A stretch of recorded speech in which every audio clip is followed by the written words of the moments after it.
So I'll slip away about 10:30, pick you up in the Bentley, late dinner at Mijanu, and then on to the Limelight Club. Sounds terrific, Mr. Starr. And I've got my lot to see. Don't you worry about that, Pamela. I'll make sure you're in bed in plenty of time. Do you know the Royal Excelsior Hotel? Right, young ladies. Well, that concludes this morning's guided tour of the Houses of Parliament. Now, do you all have your cash ready for me? Excuse me, sir, but who's this? Search me. Some obscure, forgotten politician, Roy Hattersley. He can't be that obscure if he's got a bust. Well, you've got a bust and no one gives a toss who you are. Joseph Austin Chamberlain. Oh, Chamberlain. Ah, now this is Chamberlain, the Prime Minister who tried to appease Hitler, which was probably marginally easier than getting Neil Kinnock to come to the point. No, that was Neville Chamberlain, silly. Joseph Austin Chamberlain is Neville's half-brother, Chancellor of the Exchequer from 1903 to 06. What, this is Joseph Austin Chamberlain? Yes. Well, I thought she said Neville. Just because you're an immigrant doesn't give you the right to mutilate the Queen's English. If you can't enunciate properly, stick to Urdu. I was born in High Wycombe, you racist scum.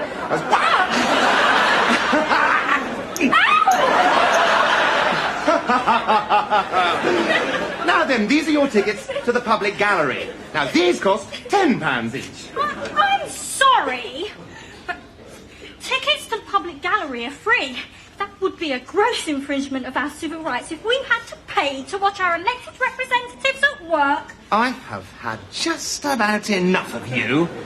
There's always one ugly, fat, acne-ridden swat with glasses and overactive sebaceous glands who's got to show off to make up for his or her, and in your case I'm deliberately hedging my bets, physical repugnance.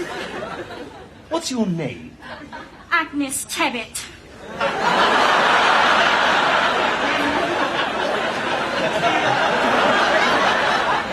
Any relation? Niece. Favourite niece. Really? Well, Agnes, Aggie, I'm glad that you were intelligent enough to spot... No, not spot, to notice my deliberate mistake about the tickets. Of course they're free. And don't worry about the acne. Why, I was covered from head to foot when I was 15, and look at me now. Perfect. Right, off you go. Right. So I'll pick you up at 10:30 outside the guide hut, okay? Oh, and bring the woggle. A society where women take their place beside men, not just under them. Sexist pig! Hey, Mr. Speaker, isn't it odd that it's always fat ladies with moustaches who call me a sexist pig? Whereas attractive leggy women with big breasts and long golden hair tend to say more Alan Moore.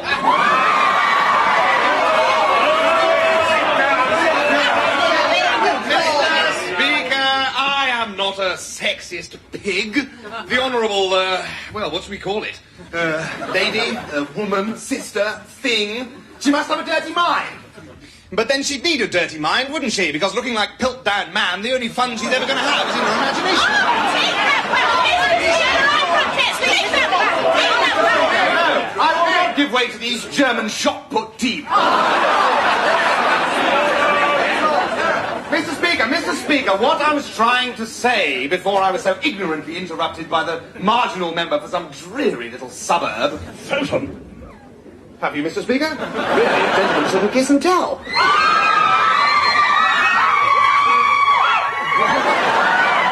All I was trying to say was that teenage girls are starved of recreational facilities. We have a National Association of Boys' Clubs, but nothing for the young ladies, who are so much more vulnerable. They are with you walking the streets. That's a horrible slur on my honourable best friend. He doesn't walk the streets. He drives a Bentley. And that is why I am proud to be the parliamentary consultant for the newly formed Young Ladies Recreational Association.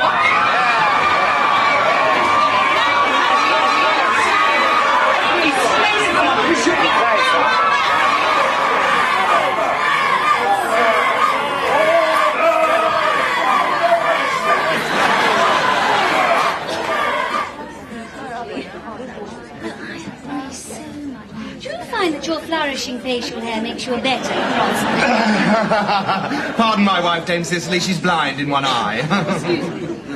Or at least she will be in 10 seconds flat. Sarah, what the hell has got into you? If it's any of your business, darling, a rather butch usher from the public gallery. Lady Wingard, do have some more sherry. It is South African. Here's give me the tray.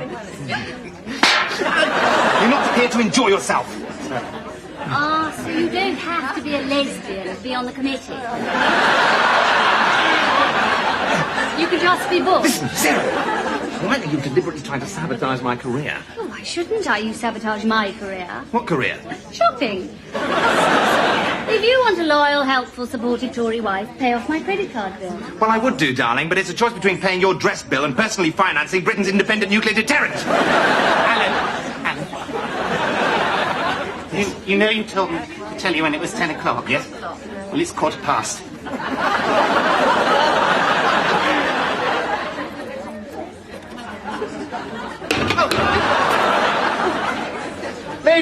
Ladies, thank you all for coming to my little reception here this evening.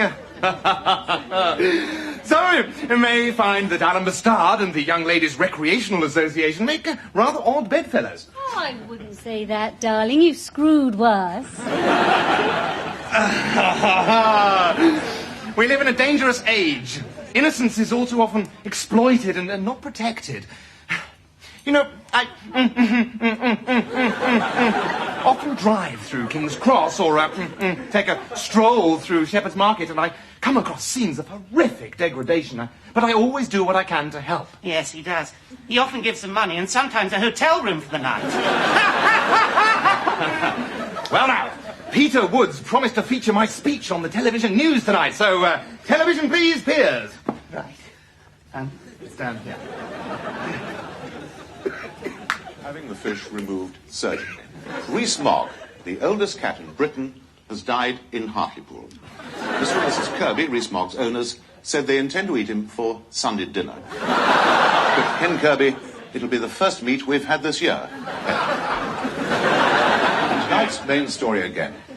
Alan Bastard, rising star of the Tory right and parliamentary consultant to the Young Ladies Recreational Association, is named in tomorrow's Times as, I quote, a degenerate pervert who indulges in creepy sex parties with underage girls. What? And finally, We've two pictures of Bastard actually applying the industrial lubricant. Don't you expect Mr. Bastard to sue?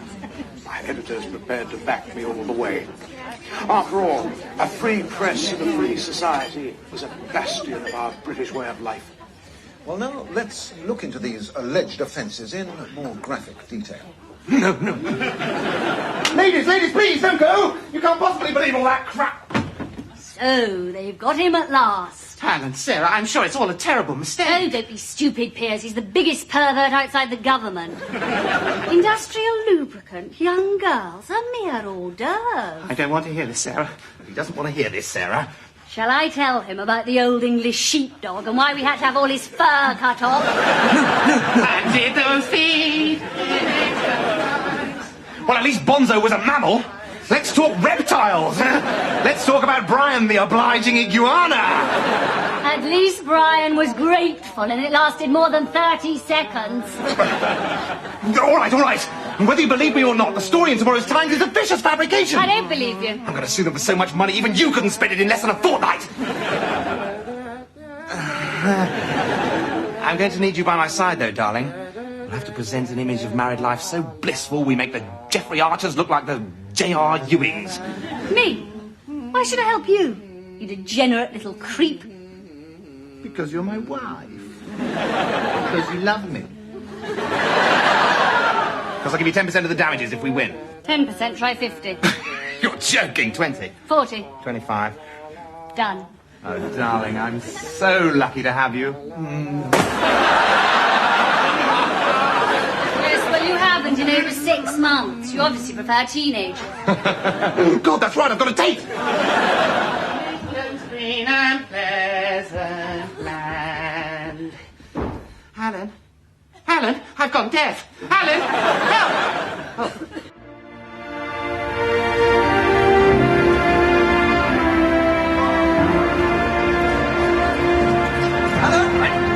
Alan, Mr. Bastard! Mr. Bastard! Over here!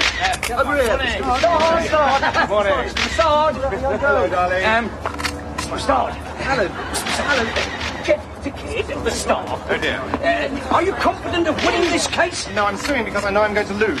But I want to waste the judge's time, incur crippling legal expenses, and render myself persona non grata in every home in Britain. Great! Can I quote you? I doubt it. I used some rather long words. Peter Moran, today in colour. Alan, why have you engaged Piers Fletcher Dervish as your barrister when he hasn't actually appeared in court since he qualified? Because, Mr. Moron, he's a loyal friend, extremely cheap, and my case is so good that even a monkey couldn't lose. However, there were no monkeys available. Good morning. No, just one more question.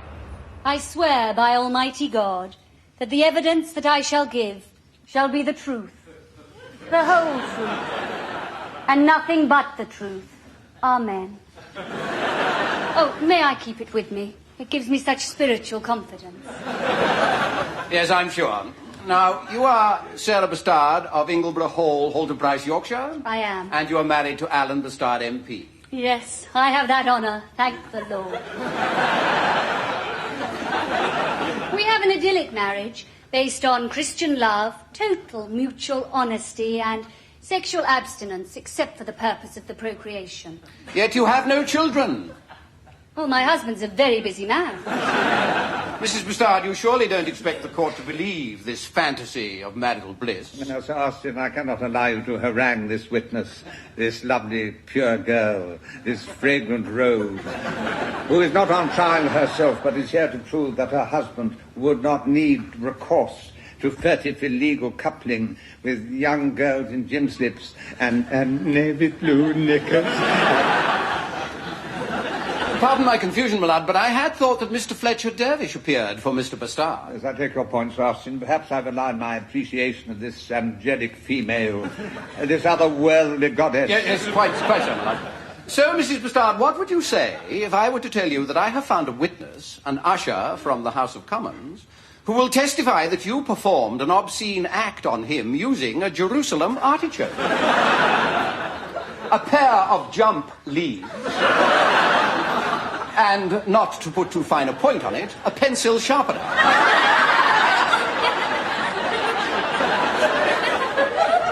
Mr. Fletcher Dervish, surely you must object to the character assassination of this paragon of feminine virtue. Mr. Fletcher Dervish?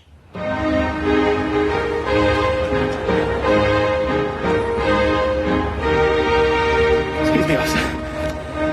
Do you know where the law courts are, please?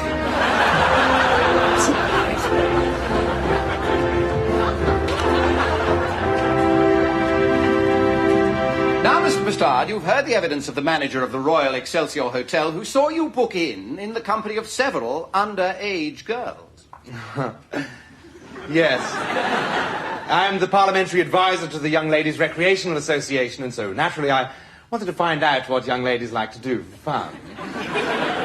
And what did they do for fun on the night of May the 14th? They sang Ging Gang Gooly. Ging Gang Gooly. Didn't you ever go camping? If you don't know, it goes Ging Gang Gooly Gooly Gooly Gooly Rocker. Ging Gang Goo, Ging Gang Goo, Ging Gang Gooly Gooly Gooly Gooly Rocker. Thank you, my lad. The court is alive to the sound of music. But to return to the more sombre melodies that we have to sing down here, and specifically to Tracy Hobson, aged 15, Pamela Green, aged 15 and a half, and Ralph, a crossbred bearded collie, age unknown. My lad, I draw with distaste the court's attention to exhibits 5 to 37. My lad, these pictures, too disgusting even for the Times' illegitimate sister newspaper to print, were taken with a concealed camera at the Royal Excelsior Hotel, Shepherd's Bush. Well? May I have a look at the photo?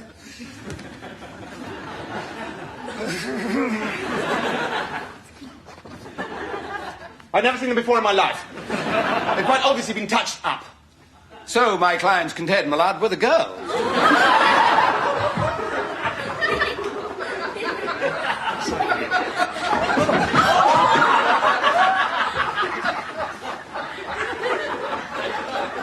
Silence in court!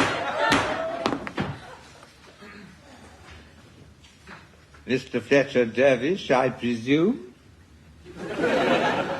I crave the court's indulgence, my lord. My train was hijacked by irate commuters and I was taken to Cockfosters against my will. Have I missed much? Not as much as you're going to miss. I fine you 1,000 guineas for contempt of court. Well, I think this is a suitable place to adjourn proceedings for this afternoon, as I have tickets for the ladies' semi-finals at Wimbledon. Usher, the pictures, please.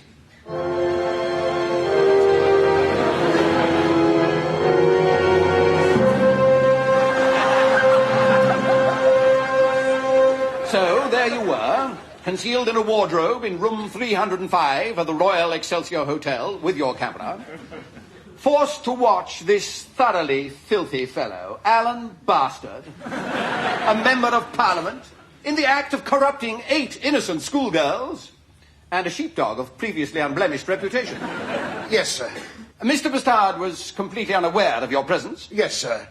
Though I thought the game was up at one particular point when I became unintentionally aroused. I couldn't help it. I accidentally nudged the wardrobe door open. Quite understandable. I nearly knocked my bench over 3 times this morning. That concludes the case for the defence, my lad. Your turn. Mr. Barrett. Barrett. Yes. Here's Fletcher Dervish. How do you do? Hello, everybody.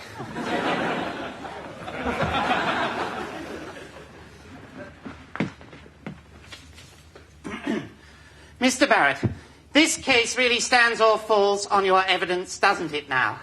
Oh, no, sorry. Doesn't it, full stop. Now, my client, Alan Bastard, MP, has explained how innocent were the... Excuse me.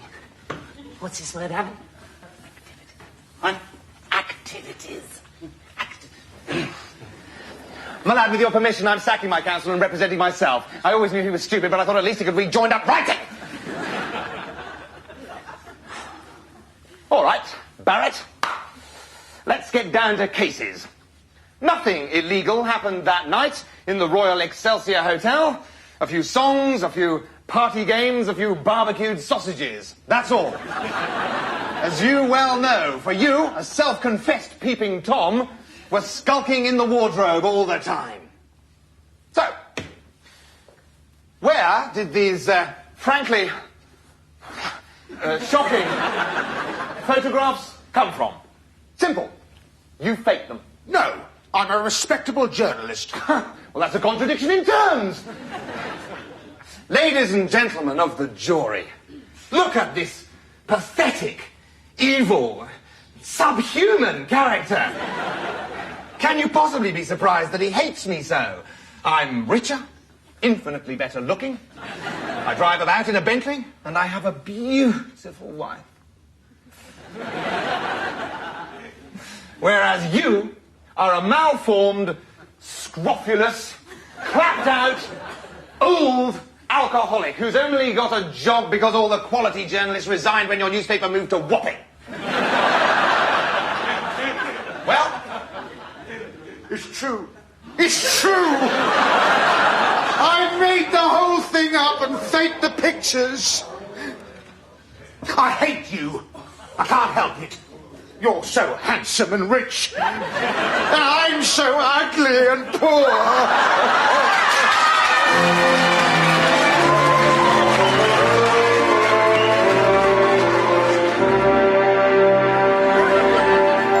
Here's to the British legal system.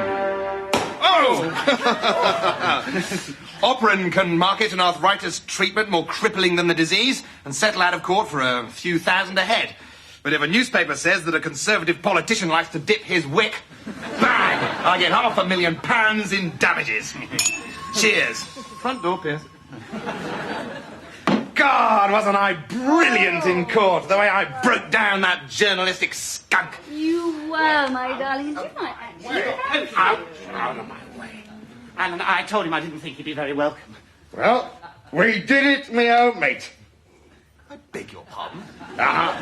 You can drop the act now, Al. All friends together. I'll have some of that shampoo. Hope it's a vintage.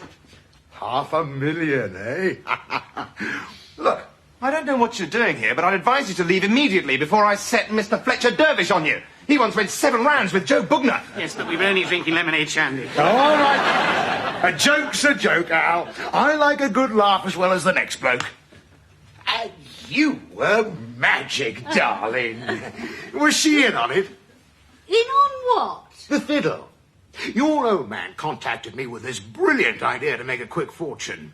All I had to do was concoct a juicy libel, he'd sue the paper, and we'd split the winnings. I'll take a check, Al. That is the most outrageous slander I have ever heard in my life. Here, Sarah, you're my witnesses. This sewer rat has just accused me of conspiring to pervert the course of British justice. Thank the Lord I happen to have this miniature tape recorder running in my pocket all the time. I'll see you in court, Mr. Barrett. You bastard. Bastard, Mr. Barrett. Bastard.